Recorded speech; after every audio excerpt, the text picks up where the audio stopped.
예, 저희가 뭐 의도치 않게 테마주에 편입된 거라서 아무 상관이 없는 상황입니다. 전혀 연관은 없습니다. 저희 뭐 공식적으로 밝힐 만한 게 없어요. 공시로 밝혀드렸거든요. 상관이 없다고.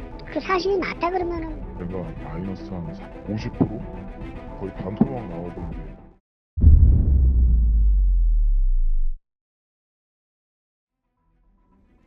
오는 4월 치러지는 재보궐선거와 함께 차기 대선이 다가오면서 유력 정치인들과 관련된 정치 테마주가 기업 가치와 무관하게 급등락을 반복하고 있습니다.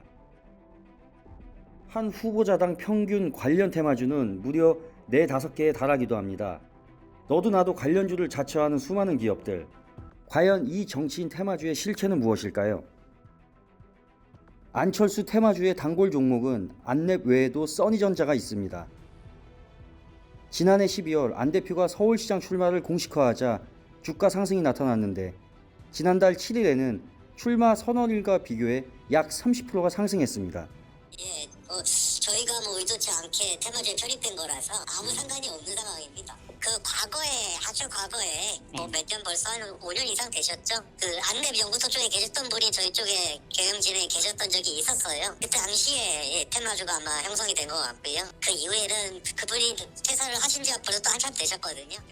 다음으로 박영선 전 장관의 테마주로 주목받고 있는 캐리소프트입니다. 이번에는 후보자와 어떤 관련이 있는 것일까요? 캐리소프트는 이 회사의 대표가 박영선 장관과 서강대 동문이라는 점과 박 장관의 과거 지역구였던 구로구에 위치한다는 이유로 테마주에 편입됐습니다. 캐리소프트는 박 장관이 서울시장 출마 선언을 저울질하던 지난해 말부터 급등 급락을 반복했습니다. 온라인에서 나오는 말이지 저희 내부적으로는 거론되거나 내부적으로 저희 대표님 말씀하시는 그런 적이 단 한 번도 없거든요. 나경원 전 의원은 지난달 13일 서울시장 출마를 발표했는데 발표를 하자마자 대학동문이 대표로 있는 통신업체 한창의 주가가 극심하게 움직였습니다.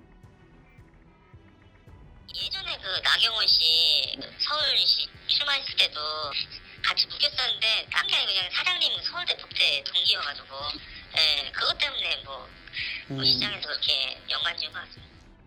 오세훈 후보의 테마주인 진양산업은 지주사인 진양홀딩스의 양준영 부회장이 오전 시장과 대학 동문이기 때문입니다. 아무 관련이 없다고 말씀드릴 수 있을 것 같네요.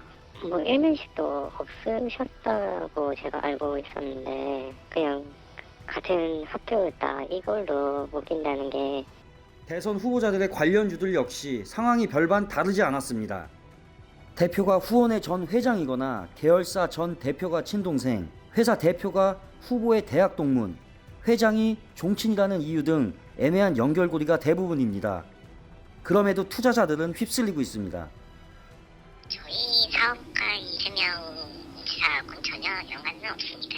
과거에 이제 저희 그룹에 재직하실 때 그것 때문에 사람들이 아직까지 뭐 테마주로 엮여 있는데 당 대표님 친동생분 옮기셨거든요. 공시로 밝혀드렸거든요. 상관이 없다고. 외부 세력인지는 모르겠는데 그냥 그쪽에서 자발적으로 이렇게 하시는 것 같아요. 지난 선거들을 살펴봤습니다. 지난해 총선에서 이낙연 후보가 국회의원에 당선되고 민주당이 압승을 했지만 남선 알미늄의 주가는 오히려 급락했습니다. 이 회사의 주가는 선거를 10일 정도 앞두고 하락세를 보이더니 총선이 끝난 후에도 큰 폭으로 떨어졌습니다. 지난 18대 대선을 앞둔 2012년의 일입니다. 당시 박근혜 전 새누리당 비상대책위원장, 문재인 민주통합당 상임고문 등 유력 대선 주자의 인맥과 정책 관련성에 대한 풍문을 유포해 주가 조작을 벌여온 투자자들이 구속되기도 했습니다. 가장 큰 문제는 주가에 영향을 줄 만한 요인의 실체가 불분명하고 누군가 챙긴 이익만큼 다른 누군가는 손해를 보는 구조라는 것입니다. 제가 안랩을 매매를 한 게 이제 2018년도. 그때 이제 시장 후보로 안철수가 이제 막 떠오를 때였거든요. 1200 정도를 이제 매수를 딱 했죠. 10월쯤에 제가 마이너스 한 50%? 그렇다면 가장 큰 규모의 주식시장인 미국의 상황은 어떨까요? 지난해 바이든과 트럼프의 대선으로 미국 주식시장 역시 크게 들썩였습니다. 결론부터 말하자면 미국 주식시장에는 정치인 테마주란 존재하지 않습니다. 정책 테마주만 존재할 뿐입니다. 당시 뉴욕 증권가에서는 바이든 당선 핵심 수혜주로 친환경, 헬스케어 기업을, 트럼프 연임 수혜주로는 IT, 제조업, 금융기업을 각각 꼽았습니다.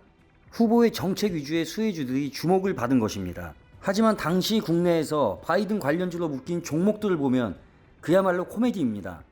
기업의 임원 중 한 명이 바이든과 동문이라는 이유가 전부입니다. 물론 같은 시기에 학교를 같이 다닌 것도 아닙니다. 심지어는 일면식도 없는 경우가 대부분입니다. 정치 테마주 가지고 주식을 사가지고서 이익 본다는 게 아주 어려울 것 같은 판단이 듭니다. 후보들의 그 정책이 뭔지, 경제 철학이 뭔지가 확실히 나와 있으면 그러면 뭐 우리도 약간 그게 가능하겠죠. 투자를 하시는 분들은 해당 기업의 재무제표나 공시 이런 것들을 면밀히 살펴봐서 그 내재적인 가치에 기반한 투자를 하시는 게 필요하다고 생각이 듭니다. 이런 현상이 근절되려면 정치인 자체로 테마로 하는 종목들보다는 최근 이슈가 되는 정책들에 연계된 종목들을 찾거나 내가 이 주식을 왜 사는지, 투자 포인트는 무엇인지를 점검해 볼 필요가 있습니다. 지금 당신이 하는 것은 투자입니까? 투기입니까?